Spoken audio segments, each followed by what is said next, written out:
Think about the story.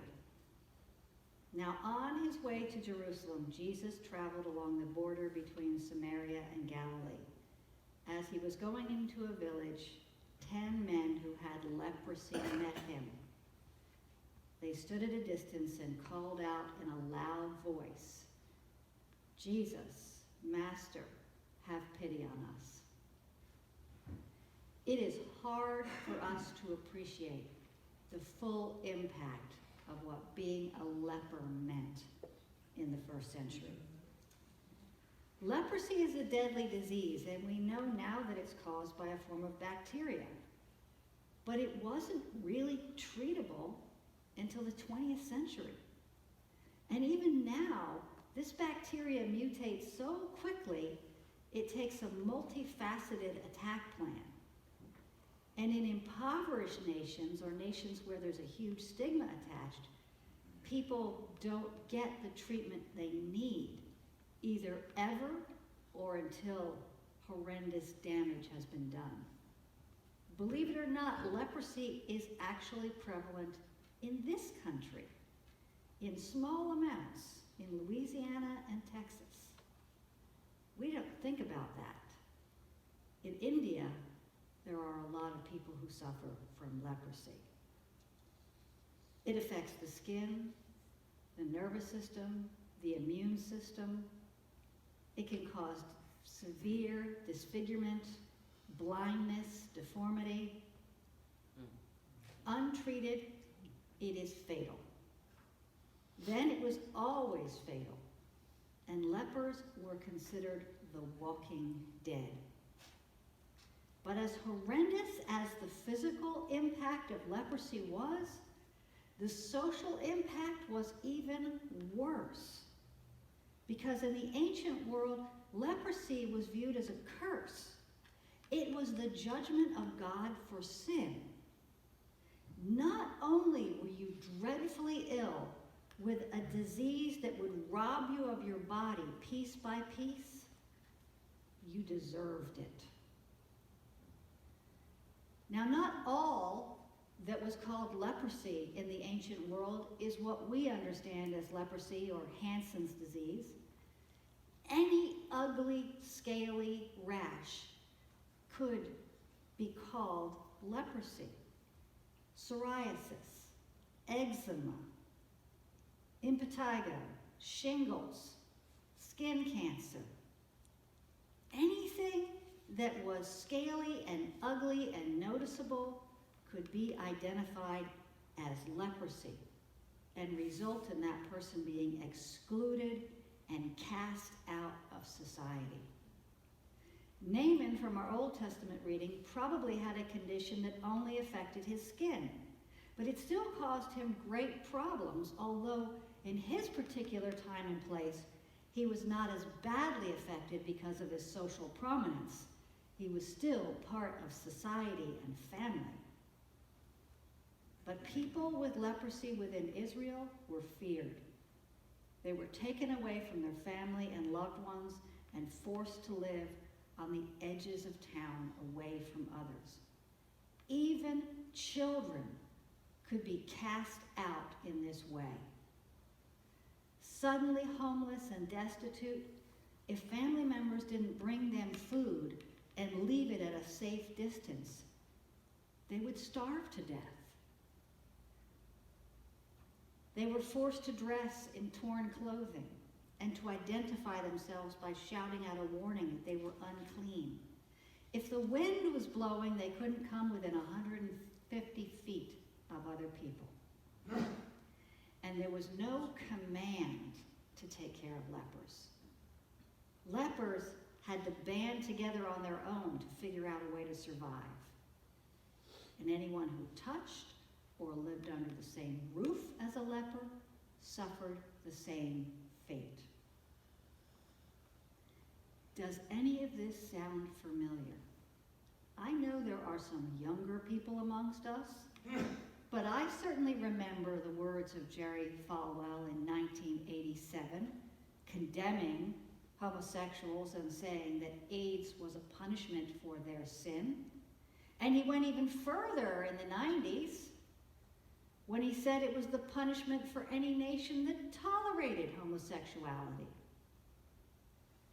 Mercifully, Falwell and God are not on the same page, not then or now.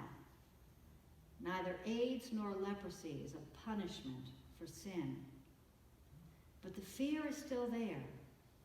And blaming people for their sickness is a very convenient way to make other people feel safe.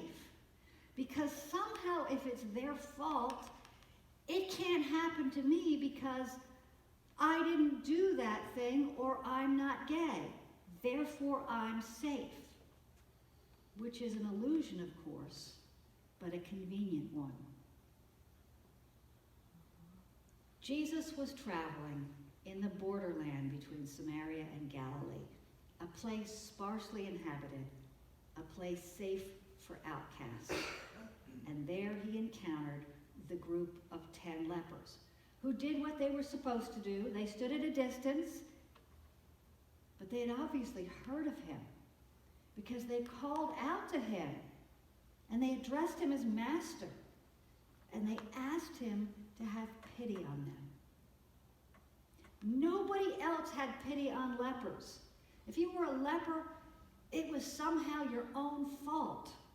Even if you were 5 years old, you must have done something to deserve it. No one was compassionate on lepers. But maybe, just maybe, this man would be. And Jesus responded, "Go show yourselves to the priests." And as they went, they were cleansed. The 10 lepers were healed. This was an act of grace above and beyond what anyone thought possible. The rabbis ranked healing leprosy right up there with raising the dead. It couldn't be done. No one did it. But right there, right then, without fanfare, these men were healed. In response to a simple request for mercy. The purification rites for someone healed of leprosy did exist, probably because leprosy could mean many things, and if you had shingles, it could go away. And so therefore, there were rituals in place. A priest could, in fact, state for all that you no longer had leprosy and were clean. There was a way back into society. A way to go home. To be able to go home was a dream. Not only to be physically healed of this dreadful disease, but able to go home. It meant human touch. It meant being able to work again.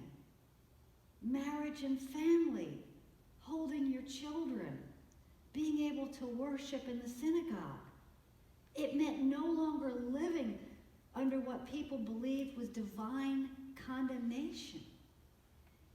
It meant to be clean and forgiven and in a right relationship with God.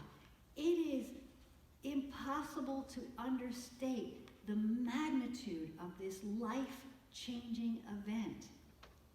These 10 men went in a hurry to get to the priests. Looking upon their bodies, they could not believe their incredible good fortune. But one came back. When he saw that he had been healed, he threw himself at Jesus' feet and he thanked him. This man was not only a leper, he was a Samaritan, a people despised by the Jews. And yet Jesus, a Jew, had healed him. Jesus took note of the fact that this man alone came back. This man alone gave praise to God. And he said to him, "Rise and go. Your faith has made you well."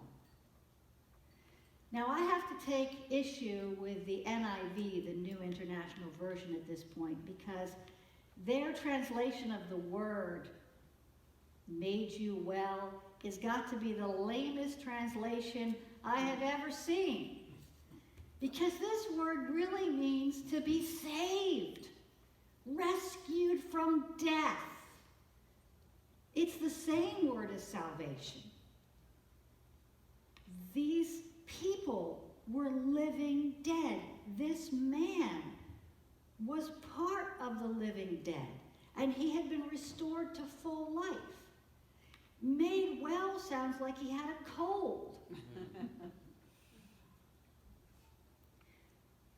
Few of us have ever known the desperate isolation of a leper. To be alone, homeless, and universally rejected is a horrendous fate. And yet, it happened then, and it still happens today. Today, living in Philadelphia on the streets are kids. Some are addicted, some are not addicted, and they're crying, they're gay, or they're transgender, and their parents have thrown them out. They have nowhere to go. Stephanie and Corey are away this weekend, but I encourage you next week to speak to Stephanie because she actually is working with this population. She is one of the social workers on the front lines, and I know that she's looking for support. So you can speak to her next week and see what you can do to help, what we can do to help. These are children who have been cast out, who are lepers today. We are to reach out. It is our urgent calling from God to reach past the barriers, any barriers to any group of people rejected in this way, because this is what God wants us to do. We do this because God has reached out to us. Gratitude makes all the difference in our lives. We're all healed, yes, but only one was healed and blessed. Only one received everything Jesus had to give. These men had a lot to be thankful for. They had gone from a life of a death sentence to being restored to their communities and families. Yet only one gave thanks. When we give thanks to God, we open our hearts to God. Two people can have identical lives in terms of material possessions, absolutely parallel, identical lives. Yet one can be happy and joyful and have a wonderful life, and the other can be miserable and bitter. And what makes the difference is gratitude.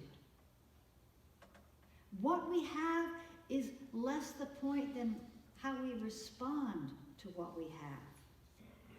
People are not grateful because they are happy.